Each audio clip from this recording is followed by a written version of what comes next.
Playing in the music industry can be fun, but very hectic. The hustle and bustle of learning and perfecting that music. Then if you live in a big city, it becomes even more challenging.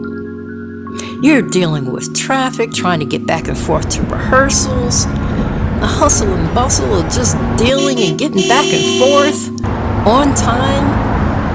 And then when you play with new players, you forget their names. Where did I meet him? I know I've seen him before, but you can't remember. I've played with him before. It's that memory. And he remembers your name. Hey, Miss DJ, the drummer, good to see you. And you're like, hi, man, how are you? But you feel bad. And you're like, I'm so sorry. I'm terrible with names, but nice to see you again too. But it's our memory. Then we're memorizing songs, and although set lists are great, you should be able to remember key factors of that song, like the beginning and the ending. And then if you're on stage, depending on the lighting, you can't even see your set list sometimes. So you gotta rely on that memory. So is your memory important? Absolutely. So we're gonna go over 5 steps to improve your memory when playing an instrument. And welcome to Beat of Her Drum. Now, you're going to have to go down memory lane quite frequently in the music industry, so get ready because you've got a lot to remember. And people with good memories are seen as being smart, dependable, and competent. Our brain is like a hard drive. All those folders, the space is limited, so it protects you from overloading it with irrelevant information. This is why we forget things. Because the data is stored in short-term memory, not long-term memory. So if you don't repeat it or use it, you will forget it quickly. And did you know 1 hour after learning something new, we forget more than half of learned information?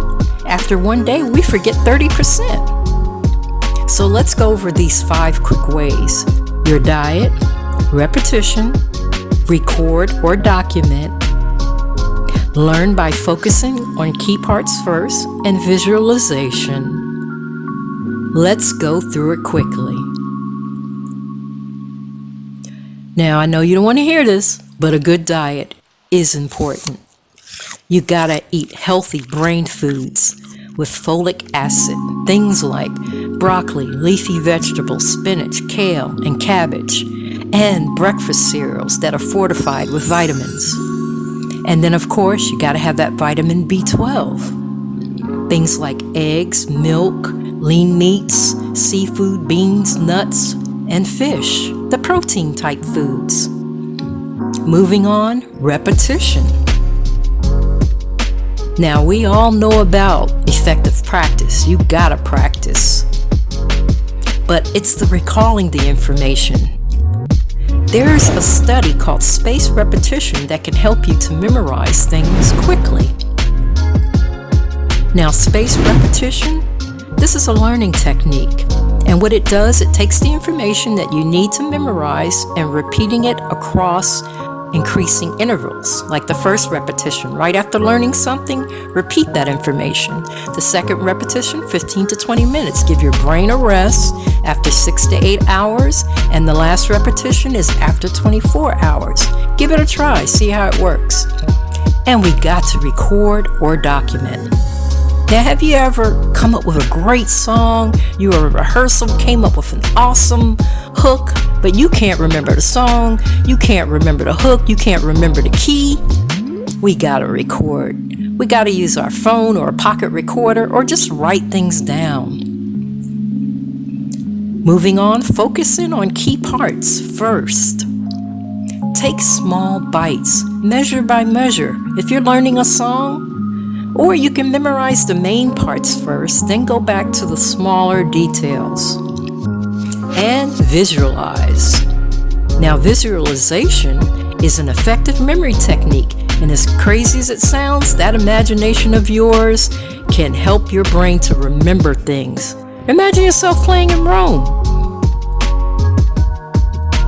Now, I've given you 5 quick ways to improve your memory. I hope that this helped. When you get a chance, go by my blog at www.djladydrummer.com. Thank you for watching. Thanks so much. And please remember to like, subscribe, and smash, touch, hit that like button.